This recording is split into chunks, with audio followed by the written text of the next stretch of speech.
በልብስ ጌጥ አትታበይ፣ በከበርክበት ወራት ራስን አታፍራ ይላል። ስንቶች ኩሮዎች ሆኑ በልብሳችን ምክንያት ኮራ። ባጌጥ ነው ሀብል ተመጻደቅ፣ በተጫማ ነው ጫማ እጅ አፈር አትንካኛል። በምንነዳው መኪና ድሃውን መስታወቱን ዘጋንበት፣ ስቲከር ለጠፍንበት፣ ክርስቶስን አባረር ነው። የክርስቶስ አድራሻው የት ነው ካላችሁኝ፣ በድሃ ወይም በእንግዳ ሰው ነው። ደግሞ አለው በድሃ ወይም በእንግዳ ሰው። አንድ ሊቅ የተናገረው ላምምላችሁ፣ ክርስቶስ ዘወትር ወደኛ የሚመጣው በድሃ ወይም በእንግዳ ሰው ነው። ክርስቶስን እንኳን ደህና መጣ ማለት ከፈለጋችሁ ቢያንስ አንድ ድሃ ይኑራችሁ መታጎሱ፣ አንድ ድሃ ይኑራችሁ መታለብሱ፣ አንድ ድሃ እንኳን ደህና መጣ በሉት ክርስቶስን።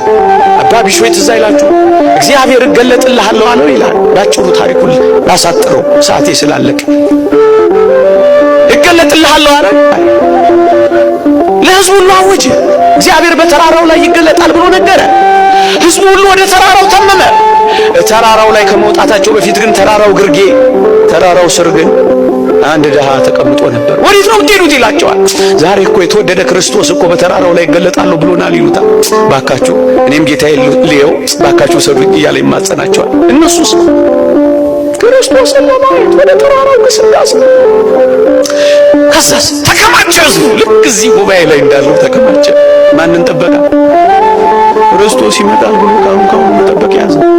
መጨረሻ ላይ ደካማ የሆነው በጸሎት የበረታው አባ ቢሾይ እንደነገራቸው የእግዚአብሔርን መገለጥ በተራራዋ ላይ ሊያይ ወደ ተራራው ግርጌ ሲደርስ አንድ ድሃ ተቀምጧል። ሰውን ሁሉ እንደለመነው አሁንም አባ ቢሾይ ለመነው።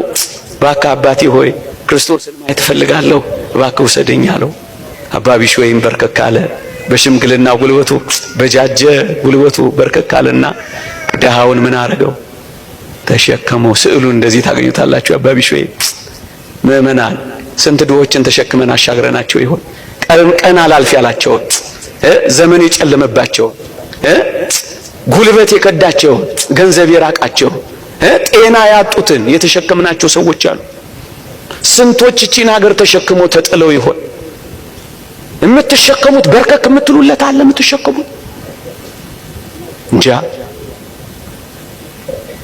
ተሸከሙ በርከክ ብሎ ተራራውን ሊወጣ። አዎ ከዛ ይዞት ወጣ። የሚገርመው ይታል ይሉታል። መጨረሻ ላይ ጌታችን ለአባ ቢሾይ እንዲህ አለው፣ ይሄ ሰው ሁሉ እኔን ለማየት ወጥቷል፣ እኔ ግን የነበርኩት በአባ ቢሾይ ትከሻ ላይ ነበርኩ። ማን ነበር ያ? ማን ነበር? ክርስቶስ። ድሃው እኮ ለካ አባ ቢሾይ ነው ተሸክሞት የሄደው። ክርስቶስን ማግኘት ትፈልጋላችሁ? ይሄው እዛ ጋር ወድቆላችኋል። ይሄው መንገድ ላይ ተሰጥቶላችኋል። ይሄው የሚበላው አትወድቆላችኋል። ይሄው የሚለብሰው አትወድቆላችኋል። አልብሱት፣ ክርስቶስን ታለብሱታላችሁ። አጉርሱት፣ ክርስቶስን ታጎርሱታላችሁ።